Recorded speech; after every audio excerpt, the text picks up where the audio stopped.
Bismillahirrahmanirrahim. Assalamualaikum warahmatullahi wabarakatuh. Perkenalkan, nama saya Fahri Husaini dari Prodi Akuntansi Universitas Islam 45 Bekasi. Kali ini saya ingin menjelaskan tentang yang setelah saya pelajari mengenai sholat, yaitu bab 4. Yang pertama, pengertian dan kewajiban dari sholat. Sholat menurut pengertian bahasa adalah doa. Pengertian ini antara lain terlihat dari firman Allah yang artinya, dan doakanlah mereka karena doamu merupakan ketentraman bagi mereka. Surat At-Taubah ayat 103. Lalu sholat menurut pengertian istilah ialah suatu ibadah yang mengandung perkataan dan perbuatan tertentu yang dimulai dengan takbir dan disudahi dengan salam. Sholat sendiri hukumnya adalah fardu ain bagi setiap orang muslim yang mukallaf, yang ditetapkan dalam dalil Al-Quran, Sunnah, dan juga ijma.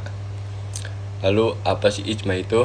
Ijma adalah kesepakatan umat semenjak dulu sampai sekarang yang menyatakan kewajiban sholat 5 waktu sehari semalam. Tidak ada satupun bantahan dari kaum muslimin terhadap kewajiban ini. Lalu sholat-sholat yang lain pun tidak ada yang diwajibkan kecuali sholat yang sudah dinazarkan oleh seseorang. Selanjutnya ada hikmah dari sholat. Sholat adalah kewajiban umat Islam yang paling utama, yang dimana sholat itu adalah tiang agama bagi umat Islam. Sholat merupakan pembeda antara orang muslim dan juga orang non-muslim. Lalu secara individual, sholat merupakan pendekatan diri kepada Allah Subhanahu wa Ta'ala, mengurungkan jiwa dan keinginan, semata-mata mengagungkan Allah Subhanahu wa Ta'ala, bukan berlomba-lomba untuk menuruti hawa nafsu dalam mencapai kemegahan dan mengumpulkan harta. Selanjutnya adalah waktu dari sholat itu. Yang pasti yang sudah kita ketahui bersama bahwa sholat wajib itu ada 5 waktu, yaitu sholat subuh, sholat zuhur, sholat asar, sholat maghrib, dan juga sholat isya. Lalu yang pertama, sholat subuh.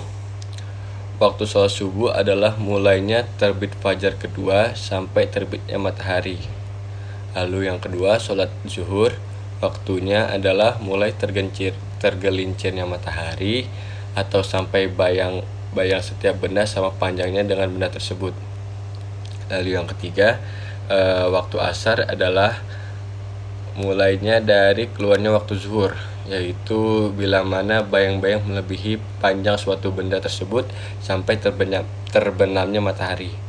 Lalu yang keempat, waktu sholat maghrib, yaitu mulai dari terbenamnya matahari hingga hilangnya sisa cahaya matahari di waktu senja. Dan yang terakhir, yang kelima, yaitu sholat isya. Waktunya ialah sehabis waktu sholat maghrib sampai terbit fajar sodik, dengan pengertian sejenak sebelum terbitnya matahari. Itulah waktu-waktu dari sholat yang wajib kita lakukan. Selanjutnya ada syarat dan rukun sholat. Para ulama membagi syarat sholat menjadi 2 macam, yaitu yang pertama syarat wajib, dan juga yang kedua ada syarat sah sholat. Syarat wajib adalah syarat yang menyebabkan seseorang wajib melakukan sholat, sedangkan syarat sholat sah adalah syarat yang menjadikan sholat seseorang diterima secara syaro', di samping adanya kriteria lain selain seperti rukun sholat.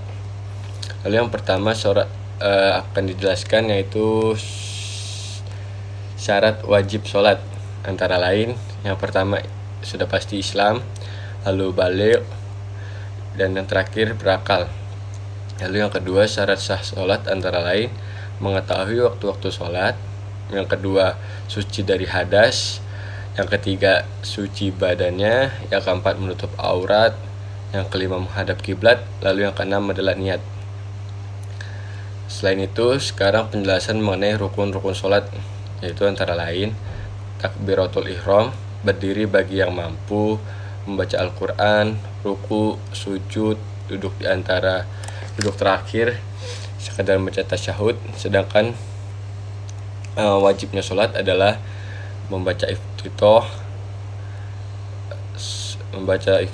membuka sholat dengan lafaz Allahu Akbar, terus membaca Al-Fatihah, membaca Al-Quran, surah-surah Al-Quran sesudah Al-Fatihah, lalu membaca surat pada 2 rakaat pertama dalam sholat fardu, lalu mendahulukan Al-Fatihah daripada membaca surat, menempelkan hidung dan kening bersamaan pada waktu sujud, terus memelihara tertib dalam perbuatan yang dilakukan berulang-ulang, lalu tumakninah, diam sejenak dalam melakukan ruku, lalu duduk yang pertama pada rakaat kedua dalam sholat yang 3 atau 4 rakaat, lalu membaca tasyahud pada duduk yang pertama dan terakhir, berdiri untuk rakaat yang ketiga dengan tidak melambatkan sudah selesai tasyahud pertama, lalu mengucapkan salam 2 kali ke kanan dan ke kiri setelah selesai sholat, terus menjaharkan bacaan bagi imam pada sholat subuh, maghrib dan juga isya, terus mensirkan bacaan bagi imam dan sholat sendirian pada sholat zuhur dan juga asar. Dan yang terakhir, diam mendengarkan baik-baik serta mengikuti imam bagi makmum. Lalu pada sholat selanjutnya ada juga sunnah-sunnah sholat. Yang pertama, menurut Imam Syafi'i secara global antara lain membaca tasyahud awal, duduk pada waktu membaca tasyahud awal, kunut pada waktu subuh dan juga witir, lalu membaca sholawat kepada Nabi Sallallahu Alaihi Wasallam pada tasyahud awal, membaca sholawat dan juga pada tasyahud akhir. Lalu yang selanjutnya ada sunnah sebelum sholat, yaitu azan dan juga iqomah. Dan yang selanjutnya adalah hal-hal yang dapat membatalkan kita saat sholat. Yang pertama, berbicara, makan dan minum, banyak bergerak selain gerakan sholat, membelakangi kiblat, terbukanya aurat, datang hadas, terkena najis, tertawa, murtad, gila, pingsan, berubah niat, terus salah dalam baca Al-Quran, meninggalkan atau melewatkan rukun dan juga syarat sholat, mendahului imam bagi makmum, melihat air pada sholat yang menggunakan tayamum, mengucapkan salam sebelum sholat selesai. Lalu manfaat dari sholat berjamaah ketimbang sholat sendirian, yaitu memperlihatkan kesamaan, kekuatan barisan, kesatuan bahasa, dan lain sebagainya. Melalui sholat berjamaah juga kita akan terbina sikap saling mengenal, saling menasihati, dan juga saling memberikan pelajaran. Lalu di samping itu dapat juga memperhatikan orang-orang yang lemah, sakit, orang-orang yang sedang kesusahan, sehingga persoalan-persoalan mereka dapat diatasi. Oke, mungkin itu aja penjelasan yang bisa saya sampaikan untuk materi kali ini.